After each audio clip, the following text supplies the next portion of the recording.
Hello, how you doing? Welcome back to my channel. It's that wonderful time of year that's come round so quickly once again, that wonderful, stressful, fun time of year where everybody puts out their end of year lists, and it's been so cool seeing the different variations from people getting so excited about all the new releases that have been coming out this year, and it's just been so fun and I absolutely love this. But today, that's exactly what I'm bringing you. So this is the first of 4 separate videos that I will be posting, counting down my top 40 albums of 2023. And in today's video, I'm counting from 40 to 31. Okay, so coming in at number 40, released on the 14th of July via Napalm Records, I have Evil with The Unknown, and it's the 6th studio album from the UK-based thrash metal band. So the thing that I really liked about this record is instead of it just being an all-out, in-your-face, very, very fast thrash metal record, they've decided to take a slower kind of mid-tempo approach, and they've also incorporated a lot of darker themes and darker melodies. A lot of the themes in question here are surrounding fear and anxiety, particularly with the title track where the vocalist Drake was looking inwards for inspiration, specifically about his own fear and anxiety of becoming a father, and that is well represented in that opening track. The band are very well known for revitalising the thrash metal scene back in the early 2000s, but they still maintained their core 80s thrash metal sound. This is a really cool record full of really dark melodies, catchy riffs. This is an absolute monster of a record full of really groovy melodies, catchy hooks and really impressive riffage. It has a very dark atmosphere about it, but it's also a very artistic approach to a very well loved genre, and I absolutely loved this record.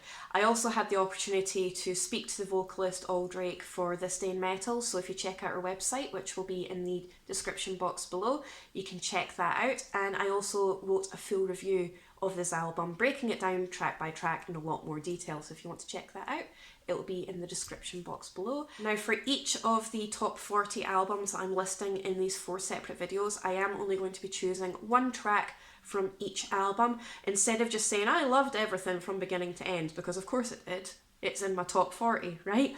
But for this particular album from Evil, I would have to choose the title track, The Unknown. It's really quite sinister. There's a really dark atmosphere to it, but it's also incredibly emotive, really, really catchy, and really, really thunderous, and I absolutely loved this. So coming in at number 40, I have Evil with The Unknown. Okay, so coming in at number 39, released on the 11th of August via Nuclear Blast Records, I have Cataclysm with Goliath, and it's the Canadian melodic death metal band's 15th studio album. Now, with a tenure of 30 years under their belt, Cataclysm made a roaring return with probably one of their most angry and dark records to date so far. This is a modern day approach to the David versus Goliath story, which is all about standing up for yourself, for your beliefs, and for those that you love, even when it seems impossible to do so at the time. And I think that's perfectly represented here in the album artwork. This is just an absolutely devastating assault of blistering blast beats, epic riffage, and proper demonic guttural vocals. The groove and melodic elements throughout this record are highly addictive, but the entire record goes hard. This record is absolutely ridiculous. The power and the energy behind this is absolutely unbelievable. Once again, I did write a full review for This Day in Metal, so you'll find that in the link in the description box below. But my favourite track from this record is definitely Bringer of Vengeance. It's a track that's incredibly commanding.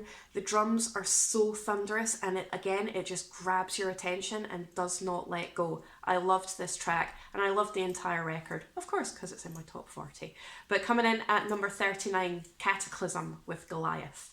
Okay, so coming in at number 38, released on the 8th of September via Eisenwald Records, I have Uwada with Crepuscula Natura, and it's the 4th studio album from the US-based melodic black metal band.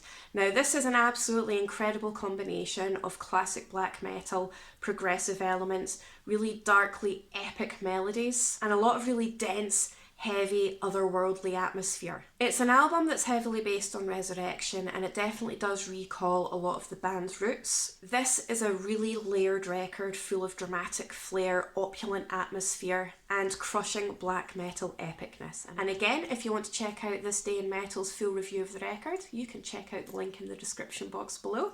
But one track that I would definitely choose as a standout moment for me was The Abyss Gazing Back. So at number 38, I have Uada with Crepuscula.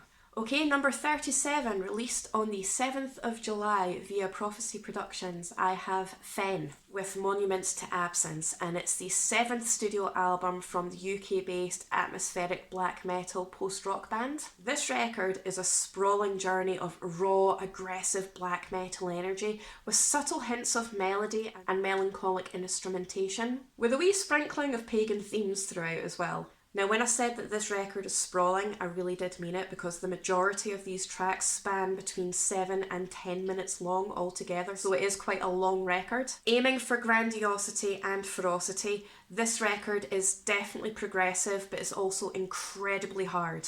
It's really quite stylistic, but at the same time it's incredibly primal, and it's just a really beautiful record. My favourite track of this record is Truth is Futility, but coming in at number 37 I have Fen with Monuments to Absence. Okay, so coming in at number 36, released on the 2nd of June, this is a self-released debut record from the UK melodic death metal band Aquila with their record The Gods Have Spoken. Now, the first thing that attracted me to this particular record was the artwork. The artwork is just absolutely stunning, and the contents did not disappoint either. Now, the tracks themselves are based on various different myths and legends throughout vast amounts of different cultures. But this record is incredibly intense, a flurry of epic riffage and stunning guitar melodies. The vocal ability is raw, powerful, incredibly demonic and guttural. And the entire record just has this really dense air of grandiosity and addictiveness. There's a lot of really cool soaring solos in this, and the synth just adds that extra bit of atmosphere that just lifts the entire record up. But we all know by now on this channel,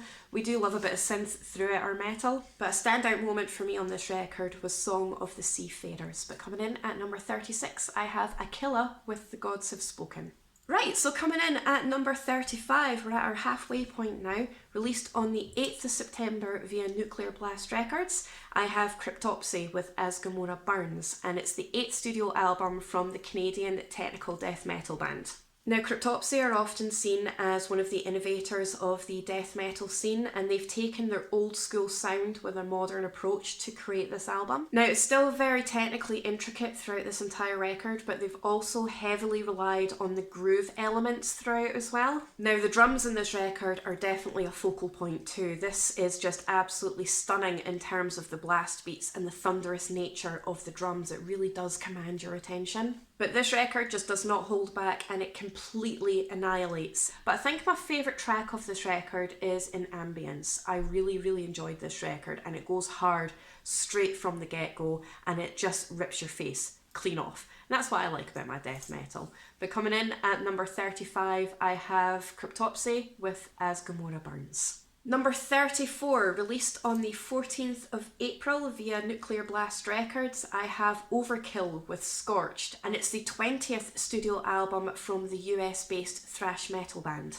Now, with a career that's quickly approaching their 4th decade, the New Jersey thrash legends hit a massive milestone with their 20th studio album. And they certainly proved to the world why they are one of the best thrash metal bands ever to exist. This album was incredible. A lot of really chunky bass lines, flying solos, and endless epic riffage. The vocal ability in this is really rasping and incredibly intense, and this was definitely my favourite thrash metal record of the year. My favourite track of this record is Twist of the Wick. Not only is it really catchy, but there's something very dark and very sinister about it as well, and it really does hook you in. So coming in at number 34, I have Overkill with Scorched. Coming in at number 33, released on the 19th of May via Century Media Records, I have Frozen Soul with Glacial Domination, and it's the 2nd studio album from the US-based death metal band. A brutal and utterly beautiful frosty tundra of complete raw ferocity rising up from the core of old school death metal. I absolutely loved this record. This was just absolutely incredible. It just blasts you in the face with incredibly catchy, intense riffs. The blast beats in this are absolutely insane. They are so thunderous. And it also has an all-star lineup of contributors on this record, including but not limited to Matt Heafy of Trivium and Jonathan Gallagher of Dying Fetus. Now, the thing that I really liked about this record in particular was the heavy use of John Carpenter style synths from like 80s horror movies. That just added an extra layer of intense atmosphere to this, and it was just absolutely amazing. A standout track for me on this record was Assimilator, but yeah, coming in at number 33, I have Frozen Soul with Glacial Domination. Okay, coming in at number 32, released on the 26th of May via Nuclear Blast Records, I have Immortal with War Against All, and it's the 10th studio album from the Norwegian black metal band. Again, another incredible milestone has been reached with the release of their 10th studio album, War Against All, which is quite poetic in itself considering all of the lawsuits and the legal battles that Demonaz has had to face in order to gain the rights to the Immortal name. Now, this record was entirely composed, written and performed by Demonaz with the assistance of session artists, and it just absolutely obliterates from the very first second.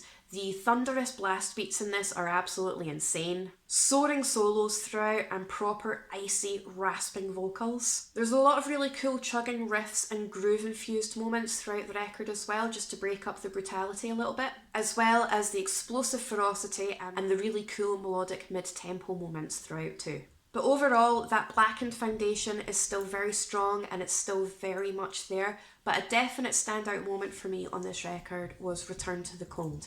But coming in at number 32, I have Immortal with War Against All. Now, coming in at number 31 and the winner of the first section of my top 40 albums of 2023, released way back on the 17th of March via Prosthetic Records, I have Foretoken with Triumphs. And it's the second studio album from the US-based symphonic melodic death metal band. Now, symphonic metal combined with elements of folk metal, melodic death metal, a little bit of progressive metal, and a wee sprinkling of black metal elements in there as well. Not to mention the tech death. It's basically everything that's really good about all of those different genres rolled into one to produce this rather epic record. This is an absolute epic soundscape that takes you on a wild, dramatic journey through mythology-based themes. It's grandiose, it's opulent, it's incredibly atmospheric. But not only that, it's also incredibly, brutally ferocious. Now, the folk elements and the synth elements throughout this are very subtle, so it doesn't drown out the musicianship, but it does add that extra layer that makes it really, really interesting. Flying solos, epic riffage, really intense thunderous drums. The orchestration in this record is absolutely incredible, and the demonic growls and vocals from this band are so powerful and so energetic. A definite standout moment for me on this record was Demon Queller. That just completely knocked me away. It just knocked me off my feet. The synth elements in this, the folk elements in this are absolutely stunning. It's raw, it's aggressive, it's energetic, but it's also really quite catchy as well, and I absolutely loved it. So coming in at number 31, and the last entry for this particular video is Foretoken with Triumphs. And that's it for part 1 of my top 40 albums of 2023. Let me know in the comment section below what you think of the list so far. Are any of these records completely new to you? Have you checked them out before? What do you think? I always really appreciate your opinions.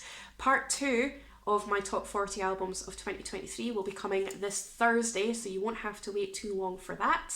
Again, if you could like, share and subscribe, I really do appreciate your support as always, and I'll see you on Thursday.